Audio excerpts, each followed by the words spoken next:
விருப்பமானது அப்படின்னு கேட்டாரு.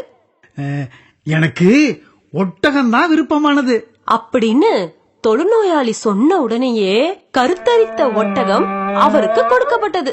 உடனே வானவர், இதில் உனக்கு பரக்கத் வழங்கப்படும் அப்படின்னாரு. அப்புறமா வானவர் வழுக்கை தலையர்ட்ட போனாரு. உனக்கு மிகவும் விருப்பமானது எது அப்படின்னு கேட்டாரு.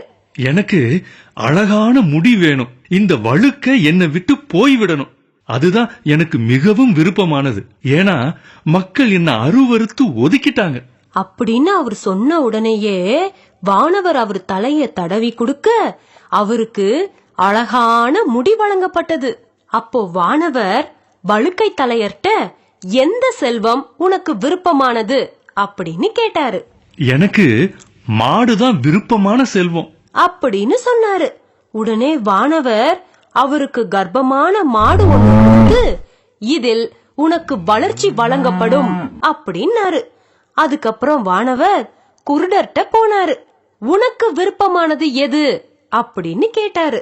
அல்லாஹ் என் பார்வைய திரும்ப தர்றதும் அத கொண்டு நான் மக்களை பாக்குறதும் தான் எனக்கு ரொம்ப விருப்பமானது அப்படின்னு அந்த குருடர் சொன்னாரு.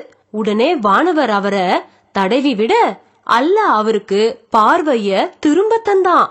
அப்போ வானவர், உனக்கு எந்த செல்வம் விருப்பமானது அப்படின்னு கேட்டாரு. எனக்கு ஆடுதான் ரொம்ப விருப்பமானது அப்படின்னு அந்த குருடர் சொன்னதும் கருவுற்ற ஆடு ஒன்றை கொடுத்தாரு. ஒட்டகம், மாடு, ஆடு பெற்றவங்களுக்கு அல்லாவோட கருணையால அது எல்லாமே அதிகமானுச்சு. குட்டிகள் நிறைய ஈன்றெடுக்க பெற்றாங்க. 3 பேருக்கும் கணவாய் நிரம்ப ஒட்டகம், மாடு, ஆடு பெருகியது. அப்புறம் அந்த வானவர் தன்னுடைய பழைய தோற்றத்திலும் அமைப்பிலும் தொழுநோயாளி கிட்ட போய், நான் ஒரு ஏழை மனிதர். என் பயணத்தில் என் வாழ்வாதாரம் அறுபட்டு விட்டது. செலவுக்கு பணம் இல்லை. இன்று எனக்கு உதவிக்கான வழி அல்லாஹுவும் பிறகு உன்னையும் தவிர வேறு ஒருவரும் இல்லை. உனக்கு அழகிய தோலையும் செல்வத்தையும் கொடுத்த இறைவன் பெயரால் ஓர் ஒட்டகம் கேட்கிறேன். அதன் வாயிலாக நான் போக வேண்டிய இடத்திற்கு சென்று விடுவேன் அப்படின்னு சொன்னாரு. அதை கேட்ட தொழுநோயாளி, எனக்கு கடமை நிறைய இருக்கிறதுனால நீ கேட்டத என்னால தர முடியாது அப்படின்னு சொன்னாரு. உடனே அந்த வானவர், உன்னை எனக்கு தெரியும் போல் உள்ளதே. மக்கள் அருவருத்த தொழுநோயாளியாக நீ இருக்கவில்லையா? நீ ஏழையாக இருந்தாய். பிறகு அல்லாஹ் தானே உனக்கு செல்வத்தை கொடுத்தான் அப்படின்னு கேட்டாரு.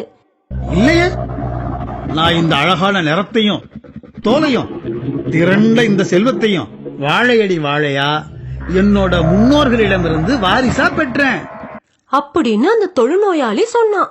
உடனே அந்த வானவர், நீ பொய்யனாக இருப்பதால் நீ எப்படி இருந்தாயோ அப்படியே அல்லாஹ் உன்னை மாற்றிவிடட்டும் அப்படின்னு சொன்னாரு. அப்புறம் அந்த வானவர் வழுக்கை தலையர்ட்ட தன்னுடைய பழைய தோற்றத்திலும் அமைப்பிலும் அவர் முன்னாடி போய் முன்பு தொழுநோயாளி கிட்ட சொன்னது போலவே சொன்னாரு. வழுக்கை தலையனும் தொழுநோயாளி சொன்னது போலவே பதில சொன்னான். வானவரும், உன் கூற்றில் பொய் இருப்பதால் நீ முன்பு எப்படி இருந்தாயோ அப்படியே உன்னை அல்லாஹ் மாற்றி விடட்டும் அப்படின்னு சொன்னாரு. கடைசியா வானவர் தன்னுடைய பழைய தோற்றத்திலும் அமைப்பிலும் குருடர்கிட்ட போய், நான் ஒரு ஏழை மனிதன், வழிப்போக்கன். என் வாழ்வாதாரம் வழிச்செலவுக்கான பணம் தீர்ந்து போய்விட்டது. இன்று எனக்கு உதவிக்கான வழிவகை அல்லாஹுவையும் பிறகு உன்னையும் தவிர வேறு ஒருவரும் இல்லை. என் பயணத்தில் என் தேவையை தீர்த்து கொள்ள உதவும் ஆடு ஒன்றை தரும்படி உனக்கு பார்வையை திரும்ப தந்தவன் பெயரால் கேட்கிறேன் அப்படின்னு சொன்னாரு. நான் குருடனாத்தான் இருந்தேன். அல்லாஹ் என் பார்வைய திரும்ப தந்தான். நான் ஏழையா இருந்தேன், என்ன செல்வந்தனாக்குனா. அதனால நீ விரும்புறத எடுத்துக்க. அல்லாஹுவின் மீது ஆணையாக நான் இன்னைக்கு கொடுக்கிற எந்த பொருளையும் நீ திரும்ப தரும்படி அல்லாஹுவிற்காக நான் சிரமப்படுத்தவே மாட்டேன் அப்படின்னு அந்த குருடர் சொன்னாரு. உடனே அந்த வானவர் உன் செல்வத்தை நீயே வைத்துக்கொள். இது உங்களை சோதிப்பதற்காகத்தான். அல்லாஹ் உன்னை குறித்து திருப்தி அடைந்தான். உன் இரு தோழர்களான தொழுநோயாளி மீதும் வழுக்கை தலையர் மீதும் கோபம் கொண்டான் அப்படின்னு வானவர் சொன்னாரு. இதை அல்லாஹுவின் தூதர் ஸல்லல்லாஹு அலைஹி வஸல்லம் அவர்கள் கூறியதை கேட்டு அறிவிப்பவர் அபூ ஹுரைரா ரலியல்லாஹு அன்ஹு அவர்கள். இது புகாரியில் 3464 செய்தியாக பதிவு செய்யப்பட்டுள்ளது. இதிலிருந்து நாம என்ன தெரிஞ்சுக்கிட்டோம்? நமக்கு கொடுக்கப்பட்ட அனைத்து செல்வமும் அல்லாஹ் கொடுத்தது. அத நாம இல்லாதவங்களுக்கும் ஏழைகளுக்கும் கொடுக்கும் போதுதான் அல்லாஹ் நம்ம குறித்து திருப்தி அடைவான். நல்லா புரிஞ்சுக்கிட்டீங்க. அது போல வாழ்க்கையிலையும் நீங்க சரியா கடைபிடிக்கணும். இந்தாங்க பால் சாப்பிடுங்க. சரி, அல்லாஹும்ம பிஸ்மிக்க அமுத்து வாஹியான்னு துவா கேட்டுட்டு தூங்குங்க.